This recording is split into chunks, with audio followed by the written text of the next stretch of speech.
Growing up in the 80s is much different than growing up nowadays. As a kid, we didn't have a lot of the technologies that are available today. Our entertainment was pretty limited in that regard. Most of the time, we'd spend our days outside riding bikes or walking around neighborhoods with friends. We didn't have the internet or computers. Well, not like how they are today anyways. I didn't even have a personal TV in my room when I was a kid. My family just had one large Zenith television in the living room, and if either my mother or father were using it, that meant we had to watch whatever they were watching. My father usually stuck to sports, which wasn't terrible, but my mother watching her talk shows and soap operas were the absolute worst. Not to mention the fact that there weren't nearly as many channels back then. Due to this, I spent a lot of time alone in my room with my toys. The toys we had to keep us occupied heavily relied on our imaginations. Action figures and stuffed animals mostly. We did have a few other intricate items such as the Speak and Spell and the Rubik's Cube, but those tended to get old fast. I know it probably may seem like I'm coming from the Stone Age, but we did have video game consoles too. Still a relatively new concept during my youth. Nintendo and Atari quickly became hot commodities to purchase for children despite the price tag. I was one of the kids unlucky enough not to get one during my childhood. I came from a low-income family, and even though I begged and pleaded for a Nintendo, the money just wasn't there. That's not to say my parents were against toys or buying me things. It was just only if the budget allowed it, which a lot of times it didn't.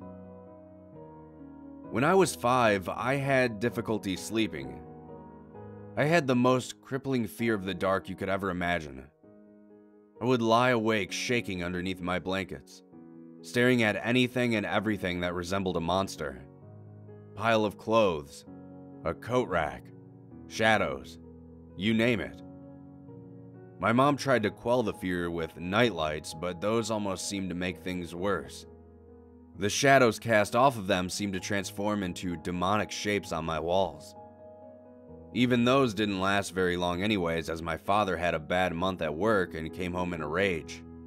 He complained about wasted electricity, and in turn ripped all of the unnecessary plugs out of the outlets, including my nightlights.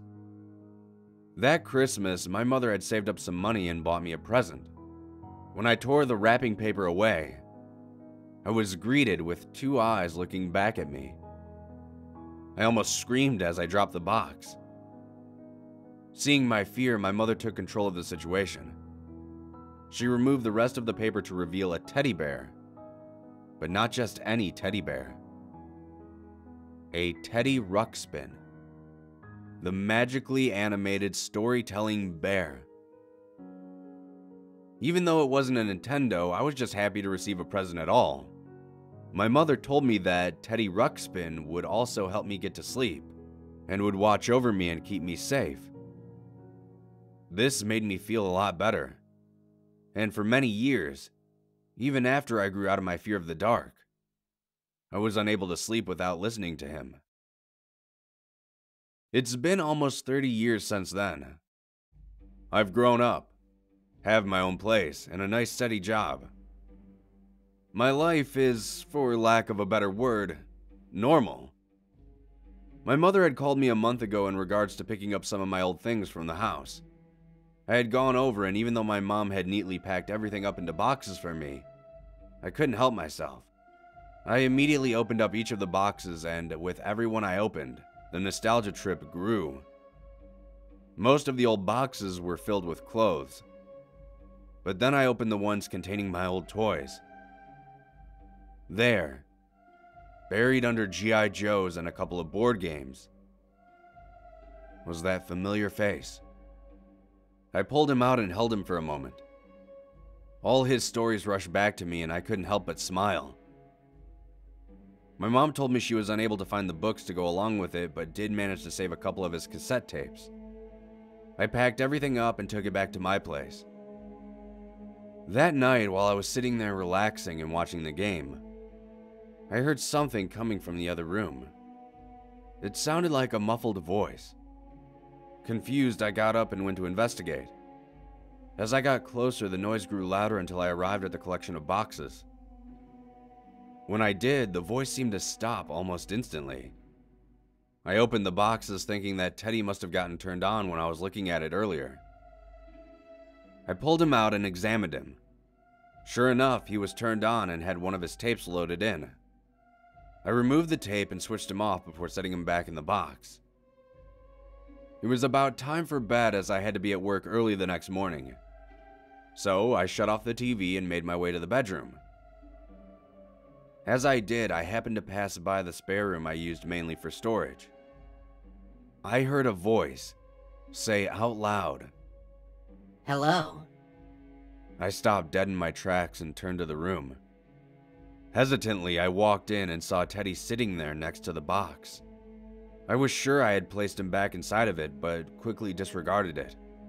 I picked him back up and double-checked to make sure he was switched off. I once again placed him back in the box, closed it up, and walked out of the room. I was woken up at around 3 a.m. to a strange sound. It sounded like stuff falling. I sat up in my bed waiting to see if the sound would happen again, but it didn't.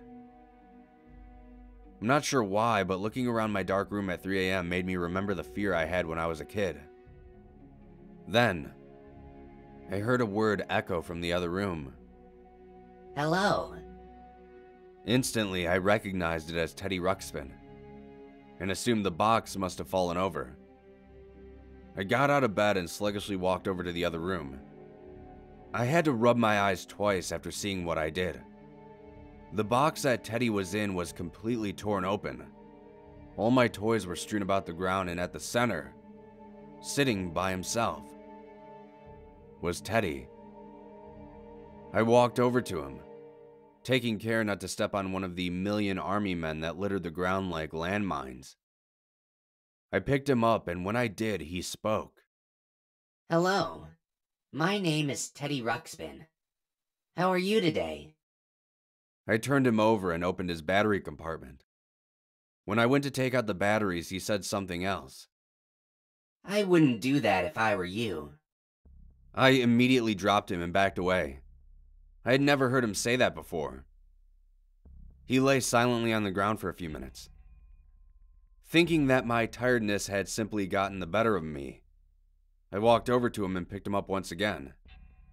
I went for the batteries once more, and once more he spoke.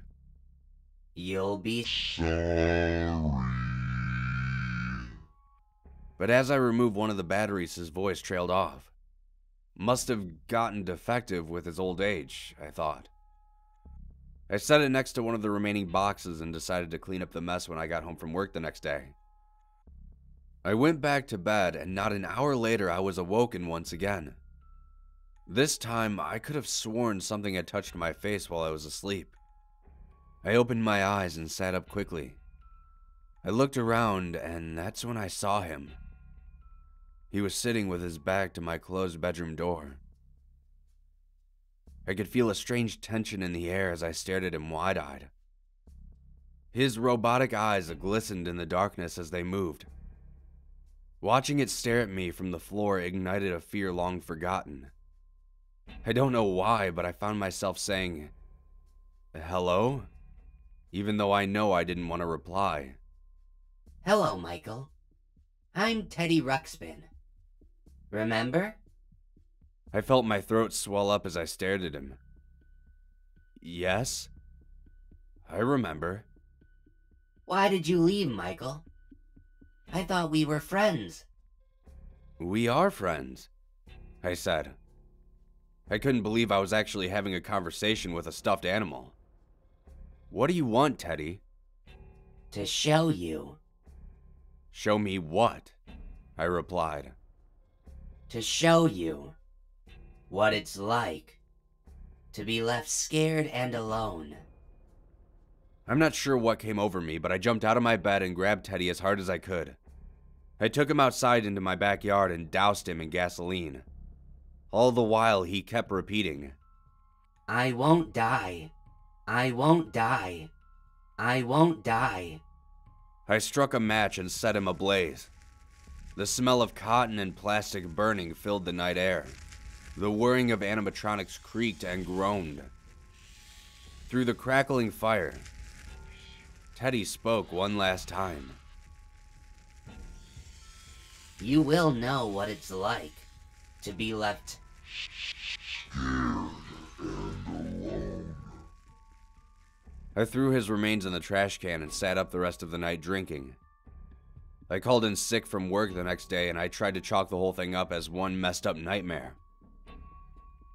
However, something happened yesterday, and this is the reason I am writing this out. I had just gotten home from work, and as I was unlocking my front door, I happened to look down and noticed something sitting on my welcome mat. It was one of Teddy Ruxpin's old tapes.